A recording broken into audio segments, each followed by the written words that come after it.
Carving candles is an old German craft, still practiced by artisans. It involves layering different colored wax, then carving designs to expose those luminous colors.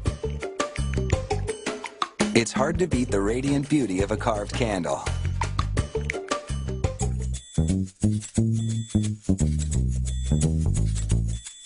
Carved candles are known for their swirls and curls, a look so elaborate that lighting one is an occasion in itself. The process starts with vats of hot wax in various colors. The candle maker stirs them to circulate the specially formulated dyes. She dips a star-shaped wax core into clear wax and then yellow. The clear wax dilutes whatever color wax follows it.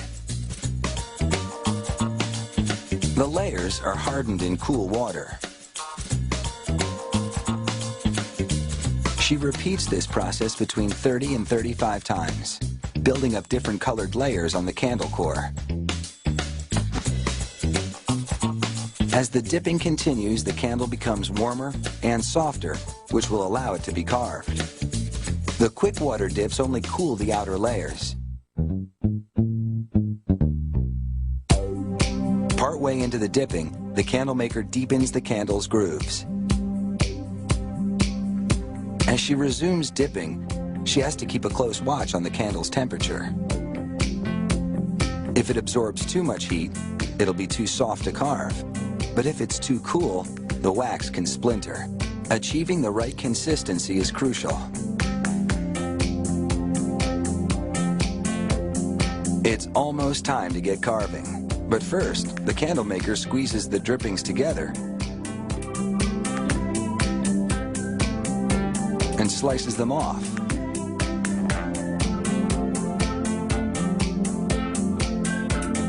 They're too attractive to waste, so she quickly shapes them into a mushroom candle. She pokes a hole in the center for the wick, and within moments, the candle is complete.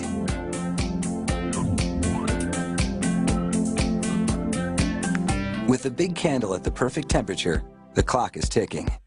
It has to be carved in just 15 minutes, or it will be too hard to work with. The candle maker slivers the bottom and curls the pieces back. She dunks the row of curls into water to harden them a bit so they don't sag.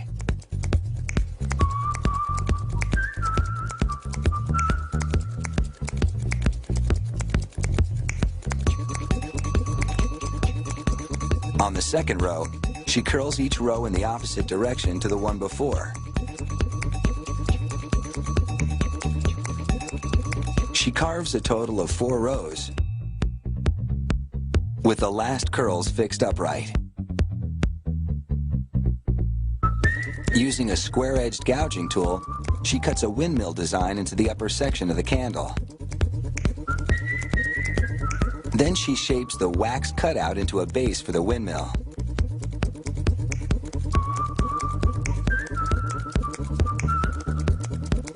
Tulips and other designs decorate the top of the candle.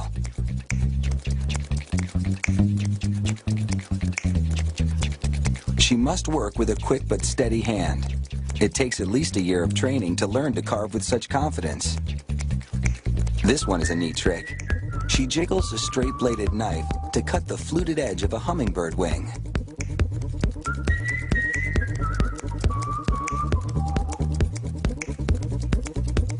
One last character, and this carving job is complete.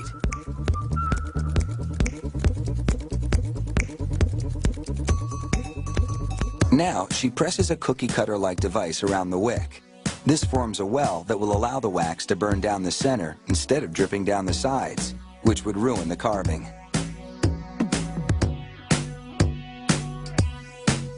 She spins the candle in a hot pan to melt the bottom so that it's level. And while it's still hot, she attaches the company's sticker. Finally, an acrylic glaze seals the candle's decorations and protects the finish. Once lit, the light from the clear core shines through the designs for a real glowing beauty.